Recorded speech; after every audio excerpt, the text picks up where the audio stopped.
Sam Ekstrom with you in Mankato, Luke Inman, and Arif Hasan here as well. I get nervous doing these things because I know Andy Carlson's going to look at every frame, and he's going to come up with an awkward freeze frame of us. So it's already done. I'm trying to come up with a very straight-faced kind of persona to project here. But we're here on day one of Vikings training camp.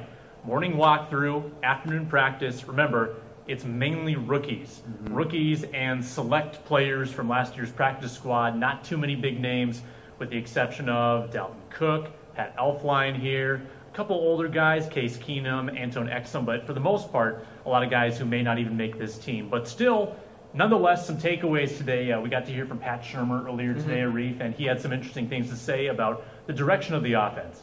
Yeah, so this piece is up at zonecoverage.com. You can take a look there for a couple more details, but it certainly seemed like the Vikings don't really have any concrete plans in place. We're trying to figure out what the players are best at in order to determine what they're going to emphasize on offense. Are they going to mainly be sort of a smash-mouth running team? Is that the kind of offense they want to build? Is this going to be an offense built on short, quick passing? Is it going to be an offense that's built on certain types of routes or other types of routes? It's a work in progress, and we'll take a look at what the Vikings will be able to do in terms of establishing that offensive identity, and training camp's going to be a big part of that.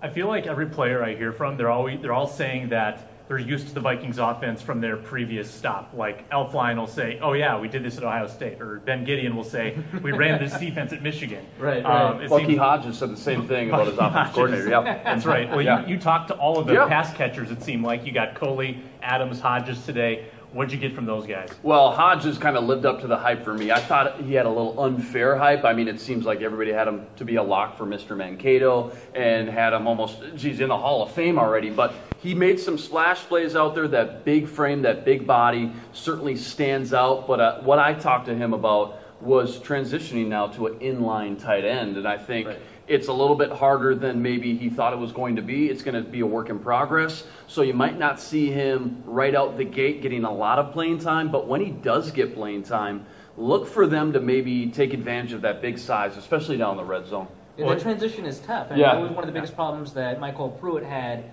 with the Vikings offense. That's here. right. The Vikings, of course, let him go, and he played pretty well for Chicago. Yeah, and again, if you don't know, Hodges, I mean, he labeled as a tight end, hardly played any real inline blocking tight end, but a phenomenal slot receiver, boundary receiver. So very natural in that aspect. Watch him try to progress and develop, though, as a blocker during this training camp. And I think he could go on to be the best Hodges to play on the Minnesota Vikings in the past 5 years. Yeah. Just a small step over Gerald Hodges. Injury report today. Stacy Coley talked to me this morning. He said that he has a quad issue. He actually got a decent amount of special teams reps and warm-up reps during practice, so I think he's close to being full go. Coley needs to get healthy if he wants to be a part of this wide receiving group. We've also got Sharif Floyd going on the non-football injury list. Obviously, that's stemming from a knee surgery, some complications there that USA Today reported. And he was working with resistance bands alongside Latavius Murray, who is also not quite ready to go.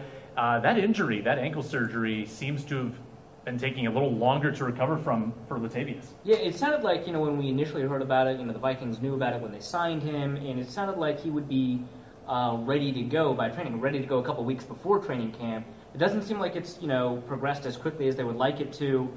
They seem pretty confident that it's going to clear up pretty soon. They like what they have in him, and they already have sort of use scenarios planned. So I don't know if it's something to sort of, panic or be worried about, but certainly it's taking much longer than we were initially, given an impression of. And it's funny to think back because Dalvin Cook wasn't necessarily on their radar. It was just too good of a value, too good of a talent to pass up. Had they not drafted Dalvin Cook, you're sitting here now all offseason with really just Jerick McKinnon. And I'm sure they would have drafted a running back later on, but you have C.J. Ham, Jerick McKinnon taking the full load. So looking back, kind of thanking your lucky stars, you did get a guy like Dalvin Cook to soak up all those valuable reps. And Cook's getting a lot of looks here in Rookie Camp 2.0. You can check out all of the injury report, roster move report on zonecoverage.com and the article I wrote this afternoon. Okay, guys, winners and losers from today. Just give me a couple names. I'll start. Taylor Heineke looked very good. Obviously, there's three quarterbacks here. Heineke, Case Keenum, the oldest guy here, 29 years old, and Wes Lunt out of Illinois. And I thought Heineke really looked the part.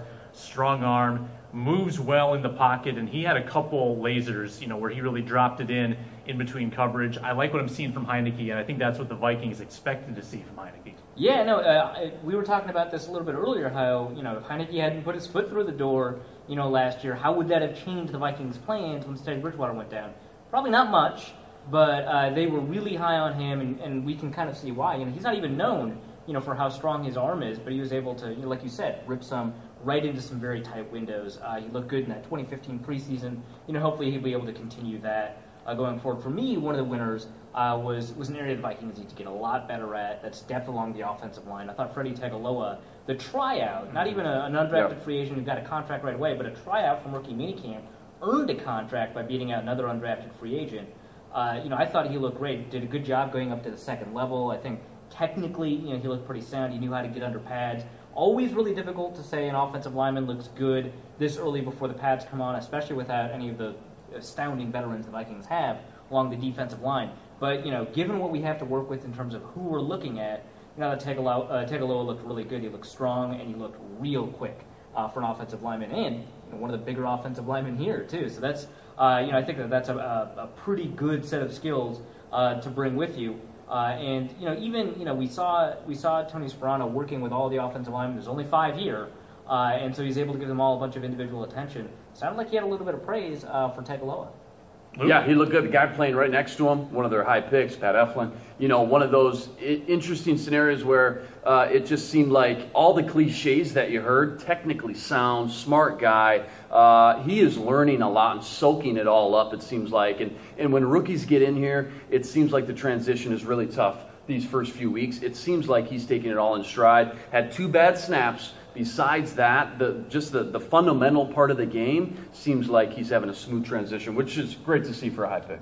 Arif, how have you not talked about Trey Roberson yet? He had a couple great coverages. Yeah, he had a pass deflected. He had an interception on a deep ball. Mm-hmm. Yeah, no, I thought Trey Roberson looked really good. I wanted to dial it down a little bit. He had a couple of problems in transition, especially on those underneath comeback routes.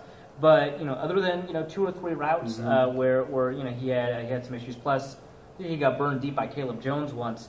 He had a really good day. A fantastic pass deflection on Moritz Boringer, who I think actually ran a pretty good route on that play. That interception he had on Taylor Heineke, who otherwise had a fantastic day, and just some really tight coverage on some receivers that I thought otherwise against some of these other cornerbacks have been looking really good. I know that, for example, he went up against R.J. Shelton, who's done pretty well. He was able to do a number on Horace Richardson. He did well against I want to say.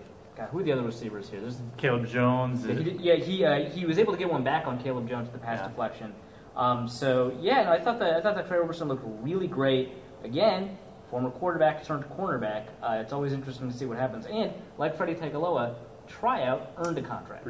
So we'll see if the opinions change as the days go on. Obviously, just 1 day in the books, and the veterans aren't here yet. So the stock rises and falls like a roller coaster by the day. So. Buy stock now in Roberson, Heineke, Tagaloa, etc.